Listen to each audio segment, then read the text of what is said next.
জয় ঠাকুর। শ্রী শ্রী রামকৃষ্ণ পুঁথি চতুর্থ খণ্ডের অন্তর্গত শশী প্রভৃতির সহিত ঠাকুরের মিলন এই অধ্যায় থেকে আমাদের পাঠ চলছে। আজ আমরা এই অধ্যায়ের 16তম দিন পাঠ করছি। পর্ব 673, পৃষ্ঠা সংখ্যা 438। এর আগের দিনের পাঠে আমরা দেখেছিলাম কেশব সেন ব্রাহ্ম ধর্মের অন্যতম ব্যক্তি, যিনি প্রতিমা পূজা মানতেন না, প্রতিমা পূজাকে পৌত্তলিক ধর্ম বলে ঘৃণা করতেন কিছুদিন আগে পর্যন্ত। তিনি এখন কি আশ্চর্য ব্যাপার, ঠাকুরের পদমূলে নিজেকে বিকিয়ে দিয়েছেন। বহু উঁচুতে হিমাদ্রির শিখরে পাথরের খণ্ডের মতো যেমন বরফ জমে থাকে, কেশব সেনের হৃদয়েও সেরকম ভক্তি যেন জমাট বাঁধা পাথর হয়েছিল।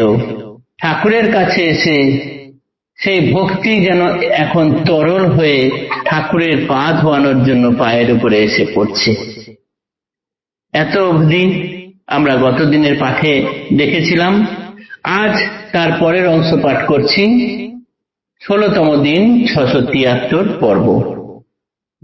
বিবরণে শুনো কথা কেশব সজ্জন, মহাভক্ত শ্রীপ্রভুর সুসরল মন, শান্তিময় নিকেতন আপনার ধামে, কমল কুটির নাম সর্বজন জানে, একদিন প্রভুদেবে পাইয়া তথায়, আপনার মনোমত বাসনা পুরায়, দ্বিতলে যেখানে তাঁর ধ্যানের ঘর, পরিপাটি গৃহ সেটি অতি মনোহর, নাহি কোনো সারা শব্দ বড়ই নির্জন, প্রভুকে লইয়া তথা করিল আগমন, অতি সঙ্গোপনে কেহ যেন নাহি জানে, বসাইলা প্রভুদেবে সুন্দর আসনে, সন্নিকটে পাত্রে পূর্ণ আছে আয়োজন, বিবিধ জাতীয় ফুল মনের মতন, চন্দনে চর্চিত করি চক্ষে ঢালি জল, চন্দনে চর্চিত করি চক্ষে জল ঢালি,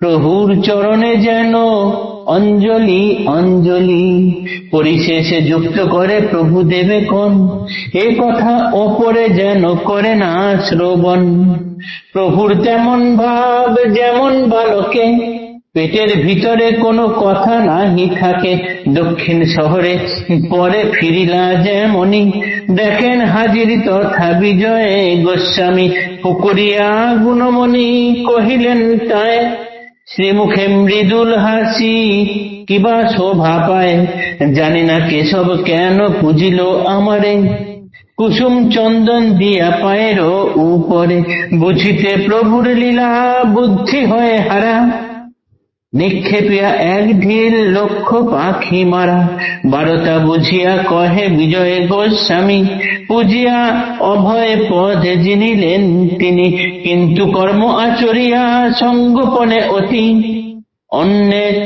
অন্য পরে অনেকের করিলেন ক্ষতি, সত্য তত্ত্ব রসাস্বাদে কেশবের প্রাণ, কিন্তু তার দলে ছিল আসক্তির টান, কেশবের দল ভেঙে গেছে প্রায়, শোভিত সতত পাছে যা আছে তাও যায়, বিজয়ে কেশবে এবে ভারী মনান্তর, ইহার ভিতরে আছে কারণ বিস্তর, পুঁথিতে বর্ণন তাহা নহে প্রয়োজন, সংক্ষেপে উভয়ে নাই মনের মিলন। আমরা যা দেখলাম, কিছুদিন আগে পর্যন্ত যিনি পৌত্তলিকতাকে ঘৃণা করতেন, তিনি এখন মায়ের পূজারী ঠাকুরের পায়ে নিজেকে বিলিয়ে দিয়েছেন। সেই কেশব সেনই এখন কি করলেন আজ আমরা দেখলাম।